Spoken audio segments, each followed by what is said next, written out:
Welcome to our webinar where we are unpacking our latest white paper, the Early Talent Playbook. We are so excited to have you here. We're going to go ahead and drop a link in the chat where you can download the paper now. If you haven't already downloaded it, go ahead and get yourself a copy, or if you've downloaded it and want another copy, feel free to do that. It is packed with information and the data that we're going to share today, as well as tips and tricks to apply to your own strategy. At Tallo, we recognize that the labor shortage continues to place a heavier and heavier burden on the economy. And as companies struggle to find the talent that they need, and as more and more people opt out of work, now is the time to invest in new and more strategic approaches to developing talent and helping people find their way in the labor market. My name is Jennifer Kolb, and I'm the Vice President of Business Development at Tallo. And joining me is Ashley Dye, Vice President of Data Insights.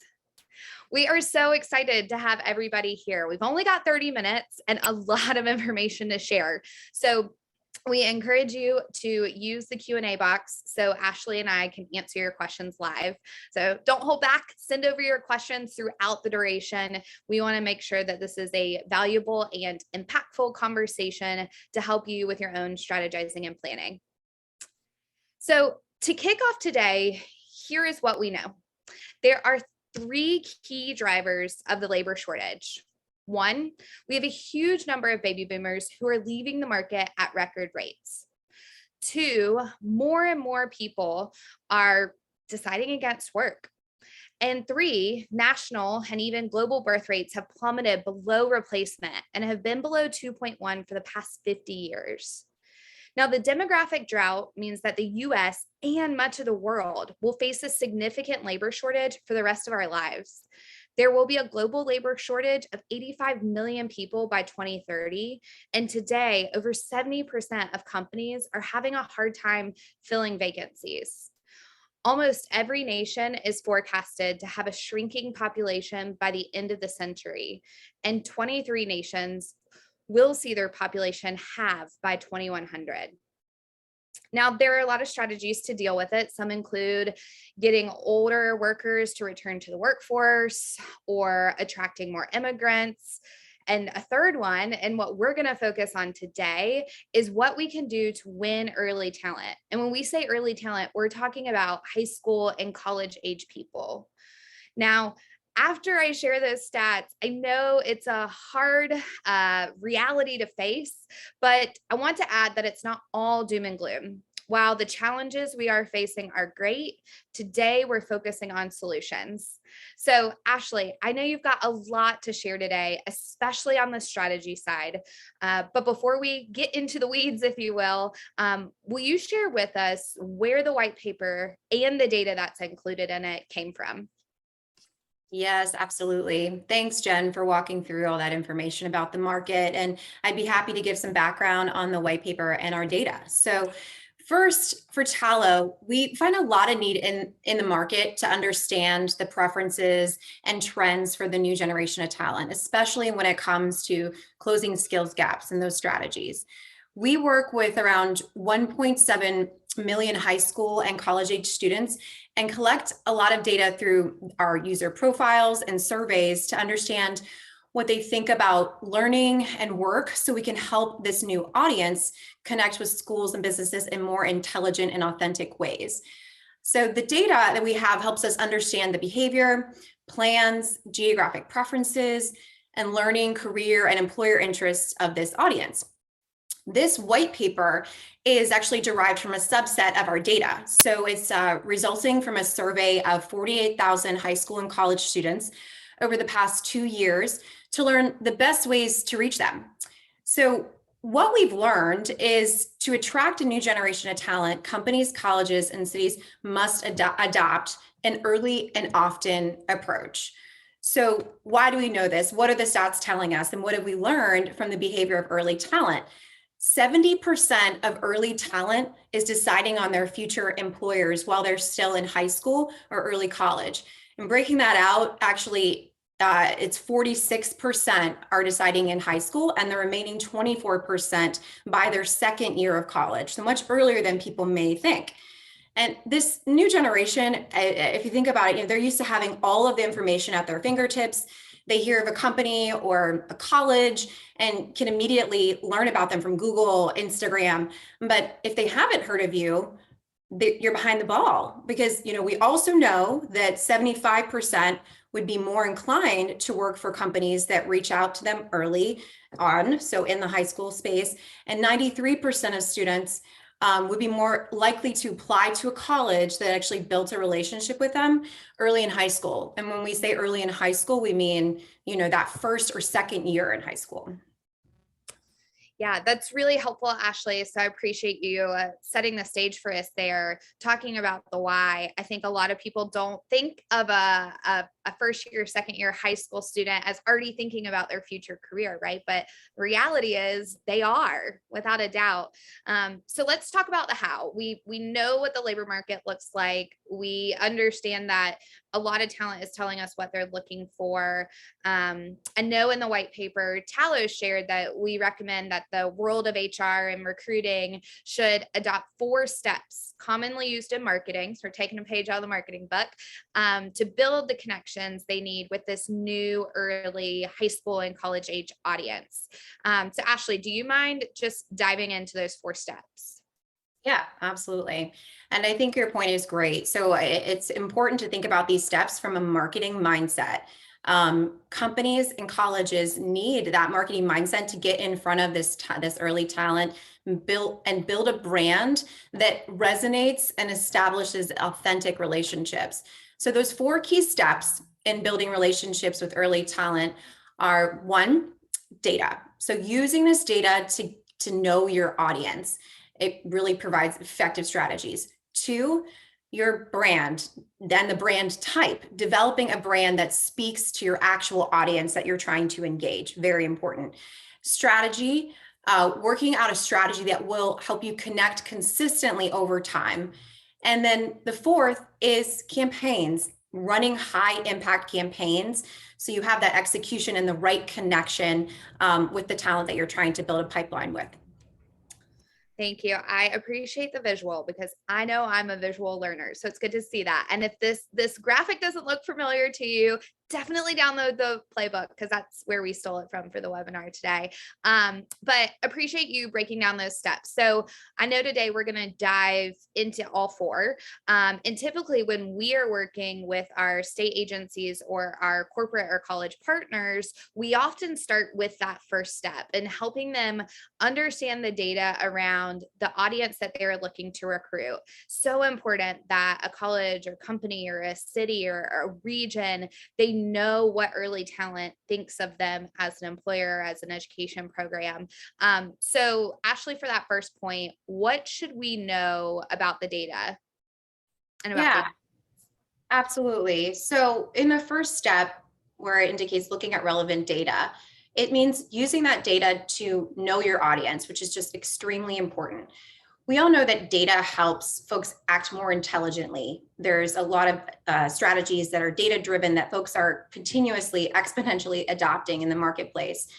And when we think about this, long before you see an ad, from a marketing perspective, companies are doing the ads. The companies that are doing the ads do their homework to actually reach the right audience. So Tallo knows things like how many students want to live in a state, how many are undecided, how many want to leave, how many are interested, or how many are interested and aware in a particular industry, or what their primary hangups are about that industry or company. So getting this data before you start your recruiting is key. It's really imperative.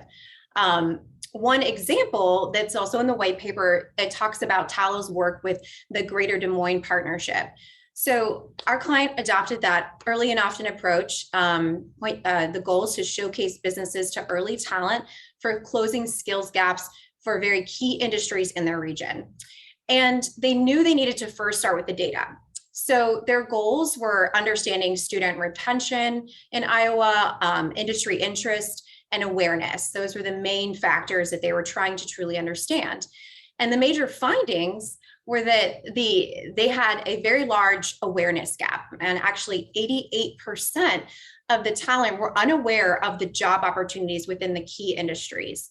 And secondly, they had a large risk of losing nearly 50% of talent to pursue education elsewhere, with most without a solid plan to actually return to work. So there's very key important information and a lot of additional information, but getting this data allowed for them to implement a strong outreach strategy to increase the awareness of the in-demand jobs and industries to the early talent, and really position them for a stronger pipeline to close those growing skills gaps among several industries and employers within that region.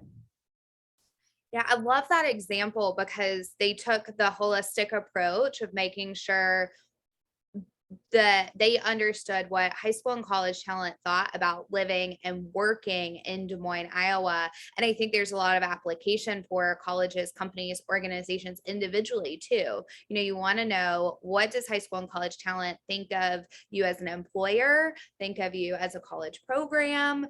So I think there's a lot to unpack there. And I love that example. So once we know what people think, if you will, right, it's time to start crafting your brand. So when talent is researching your organization, what do you want them to know? What messaging do you want to reflect? So Ashley, tell us a little bit about best practices when it comes to branding. Yeah, absolutely. So when we think about a brand, what's most important is developing a brand that speaks to your audience. There are really two types of brands. There's the first one is the value brand, which is a coherent statement on what a company believes and why it exists. So meaning, what's the problem it's trying to solve or the service it provides. And it also actually evokes a certain feeling in the audience. The second is the presentation brand, which is most commonly understood, right? So how a company looks.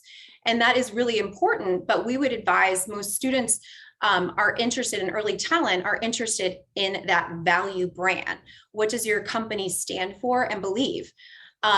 We actually have learned through the data that 87% of Gen Z, or this early talent, prioritizes finding meaning at work over money. So, this early talent really care about what the company does, what it stands for, and establishing a strong and effective value brand cultivates those long-term relationships that we're talking about through this process and this four-step process, with what the company does and if that talent wants to be actually a part of it. So if we take an example we have of a big box retailer, their goal was to build an early pipeline of STEM talent. And as you can, think about this, they're looking to bring on, engineers, folks in cybersecurity, things of that nature, and they're a big box retailer. So being a major household name, we recognize their problem couldn't simply be just the lack of brand awareness. So Tallo surveyed thousands of talent, high school, college age, interested in STEM careers, and found the biggest hurdles were actually perception based. So talent didn't associate, a corporate environment or some innovative mission with this organization, but visualized, a large store, cashier, retail environment, and not a positive one, not a positive work environment, lacking the kind of innovation they were interested in when going into a STEM career. And nearly 90% of the talent were also unaware that they even had STEM careers. So this data really helped them identify the gaps they needed to overcome and focus on changing that brand perception with the right content to grow that very specific STEM talent pipeline. Such a good example, because what we're trying to do there is take the perception data and remove the roadblocks that you might experience as a recruiting team. If I put myself in that seat of a recruiter or a recruiting team, if I don't know what the people I'm trying to recruit think of my company, I'm already behind the 8 ball, if you will. But if I know X, Y, and Z are important to this person that I'm recruiting, and they already have this mindset of me as an employer, then I can either share different information to change that perception, or make sure we're having those conversations in the hiring process. So that's really helpful, Ashley. So again, in the recruiting seat, once I know what perceptions might exist and what people think of my brand, and I then have learned what message I should be sharing or how I can craft my messaging differently, what's next? Thinking tangibly, how do I start getting the message out? Yeah, absolutely. So next, we are learning about the data. We are creating the right brand, right? It's building that strategy. So working out a strategy that will help you connect consistently over time. And there's three kind of major areas here within that strategy. The first piece is awareness. So awareness is key. People don't know what they don't know. And when talking and learning about early talent, only 45% of talent would even consider a company they're not familiar with. This number and this percentage is continued to decline, meaning that being familiar over the course of the last several years has become much more important to early talent as we see these numbers. And then 70% would be more inclined to work for a company that they are familiar with, of course, and 77% would be more inclined to work for a company that worked to make the connection early. So it's familiarity, of course, that awareness and that connection piece, which we'll talk about in execution. The second piece is staying high level and big picture. So when it comes to early talent, the early talent market, large corporations are really beginning to understand the need to shift from individual recruitment, that sales approach, to long-term brand awareness and pipeline building, that marketing approach, which is much different. And the third piece is focusing on that long game. So consistency, authenticity, persistence, and influential messaging over time really does win with this early talent.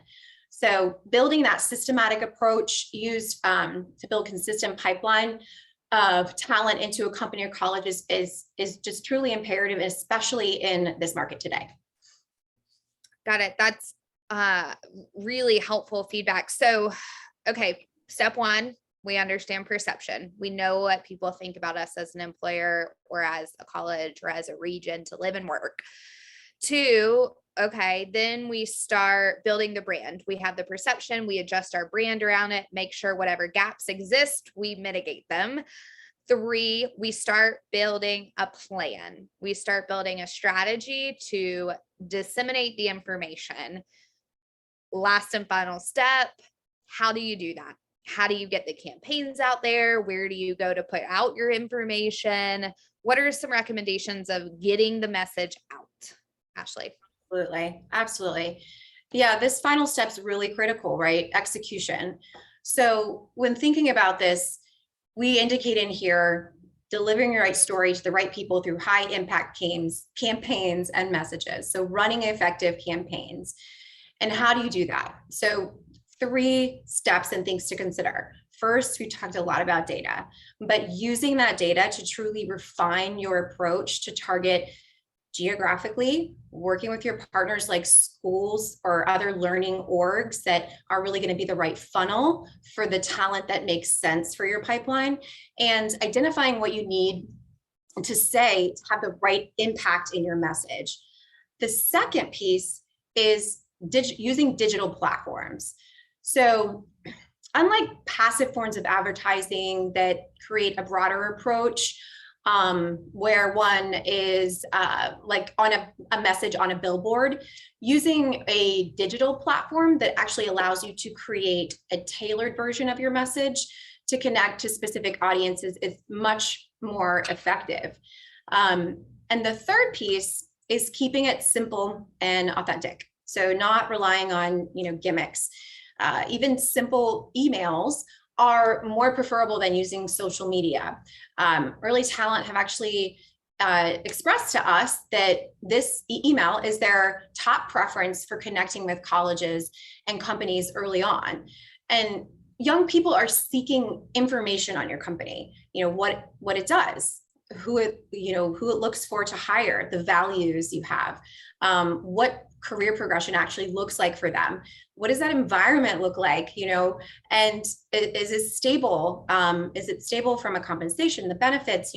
What are the values to me? They're thinking about all of these things and have a lot of questions that they want to ask. And when we think about keeping it simple and authentic, what type of campaigns work? Early talent wants the quote unquote ships. And what that means is internships, apprenticeships, mentorships, scholarships, and so on. 94% actually believe they should pursue such opportunities before they find a full-time gig, meaning, internships or apprenticeships. Now, if a company doesn't have an internship or apprenticeship program, there are several opportunities for, mentors and mentorships, or even just adopting the ability to do a career exploration event where the talent feels like they're actually learning something about the environment and what it would be like to work at that company, right? That's what's most important, where they're getting that value out of that as they, move on to the workforce. Really helpful. That's a good point. I've heard a couple people say they're looking for the ships, but it's true. A lot of high school and college students, they hear too from their counselors, their mentors, that is the best way to get that work experience. And it's also one of the best ways to get your foot in the door early with big employers. So I think that's important. Going back to the mention you had of using the digital platforms, Ashley, I know you mentioned email. So can all of us on the call take a big sigh of relief that we don't need to go run out and make a TikTok right now? That's actually was the last preference on that list. So no, you do not need to create a TikTok account. Yeah. Okay. That's good, because I see it. Yeah. Right. Yeah. I think they want to stay separate. What they do on TikTok, they don't want their boss or future employer checking things out there. Right. Okay, well, this is really helpful, and I appreciate you walking us through those 4 steps, Ashley. We've got a couple of questions coming in, so I'm going to flip over to the Q&A for us. So first question that came in, Ashley, how does Tallo collect this data? Yeah, sure. So Tallo collects this data in several different ways. We have talent on our platform that are coming on and actually answering questions to create their profiles. So there would be sort of standard data questions like, where are you interested in living? So as far as your geographic preference, of course, different demographic information, their career interests, things of that nature. Now, a lot of additional data and supplemental data, like this white paper we're talking about today, are from surveys. So we do regular surveys on a monthly to bi-monthly basis to collect information to understand more about the talent on our platform. So we have a very large sample size with a lot of insights, and this was a subset of that, the 48,000. Okay, good to know. And that's just an incredible number. You look at a lot of data that's out today, and a subset of responses of 48,000. I mean, kudos to you and your team, your data team, Ashley. So the questions are coming in really fast. I'm going to try to get through as many as we can in the next 7 minutes. So one question in kind of similar vein here, how do you decide who to reach out to when collecting the data? Well, it's kind of a 2-part for a survey like this, and then also for a specific employer. They elaborated, I would think that it would be different depending on the company. Yes, you're right. Depending on the individual needs for a company and who they're hiring, we might target different subsets. But for this feedback, we included a large range of high school and college talent. So anything, Ashley, you'd add there on just who and how we decide to reach out when collecting the data? Yeah, absolutely. So for the sort of what we would call national data sample, it's all talent, right, that are on our platform, right, that are either coming on the platform or they're, engaging in these interest surveys or things that we're trying to capture information from. So everybody has that opportunity, right? We're engaging that talent. The second piece is when an employer or an industry partner or a workforce initiative is working with us, just like this approach that we talked about within these 4 steps, we're identifying, what their goals are and creating that right segment of that audience to engage that audience. So it could be, hey, I'm Iowa and I want to know everybody in Iowa, or I'm the big box retailer and I want to know high school and college talent that are currently in high school and college that are only interested in these particular careers. And we reach out to them to find that brand perception gap, right? So those are kind of the 2 different strategies that we use. Super helpful. Thank you. What tips, Ashley, and I've got some thoughts on this, but I'll open it up to you first. What tips do you have for connecting with underrepresented populations specifically? So on Tallo, we have a very large representation of racial and ethnic minorities on our platform. I think we overall, it might be at 43% right now. So because we also capture some of that demographic information, as well as, where folks are located, being able to identify not only from a race ethnicity standpoint or a gender standpoint, potentially location standpoint, from a rural standpoint, leveraging whether it's Tallo or the digital platform that has data allowing you to segment down to those types of populations, if that's your goal, right? And then also including that in, if you wanted to broaden that scope, but also being able to parse the data out to identify, the differences between the population that you've engaged, if that makes sense. Jen, anything else you'd like to add?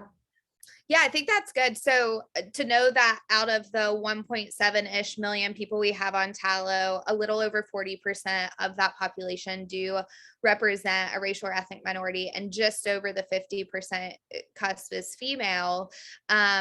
We have a lot of tips and tricks in our toolbox, if you will. And I have seen some of our college partners do this just phenomenally, where they're reaching out about discrepancies in an industry and why they want to invite those high school students to enroll in their program. So please don't hesitate to reach out. We're going to share our contact information. We can give you those scripts to follow or give you some of the best practices we've learned.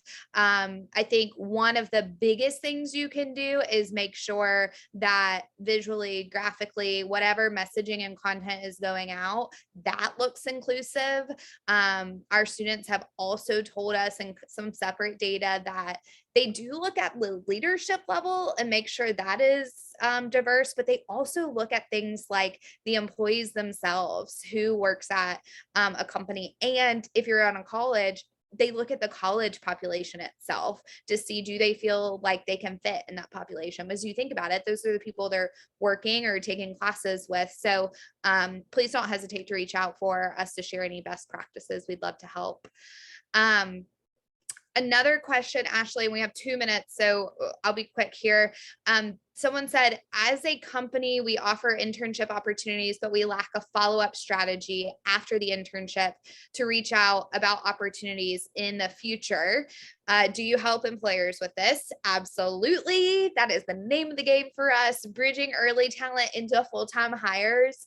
I think the data overwhelmingly shows that if you have an internship, apprenticeship, job shadow, community spotlight, any opportunity where you're giving back, being able to collect and start building rapport with that person will pay off in spades long-term for you. It is the best solution for building an early talent pipeline. So if you have those programs, oftentimes I know those early talent programs are not managed or run through a talent acquisition team. You've got to figure out a way to build a bridge and start talking to each other. And we certainly have some technology to streamline that process for you. Anything you'd add to that one, Ashley?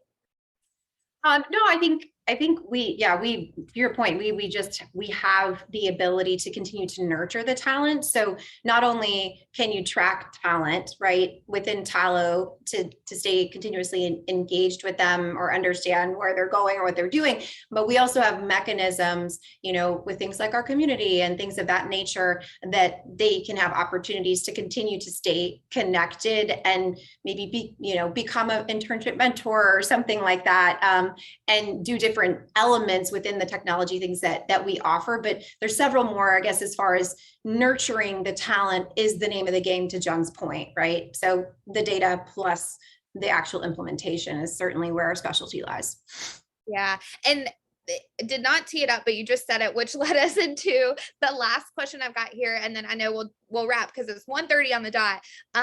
But it seems the person who wrote this question, they said, that they don't have that early talent program, but they know that it's really important. So what are some examples of what you should do for interacting? And so tapping into the Tallo audience, we host a lot of events.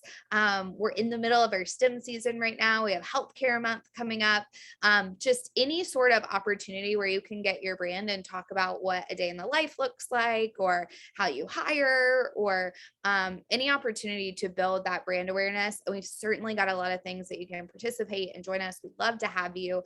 We know that standing up a full internship or full apprenticeship or mentorship program takes a lot of time and a lot of effort. And if you don't have that kind of time right now, we can certainly give you some recommendations of how to get out there before you have those programs going. So I know we're at time. Thank you so much to everyone for attending. We are so grateful for everyone who is diving into this information and learning more about the data. Ashley, any final closing thoughts? No, yeah, I think just thank you again for attending. I think if we want to sum everything up, we can really identify and see here that the data we've shared and have spent a lot of time putting together has proven how critical an adoption of the early and often recruitment strategy is for institutions in our current labor market. And those three major things really, so adopting the early and often approach, 2, implementing an effective strategy, so leveraging that marketing mindset as a recruitment team, and then 3rd, establishing that lasting and long-term recruitment pipeline. Those become the 3 things that I would leave us with today that I think kind of sum up what we hope to get across with our message. Thank you, Ashley. I just saw Nancy's comment. Thank you for joining us. Hope everybody has a great rest of your day. We appreciate your time. Thank you.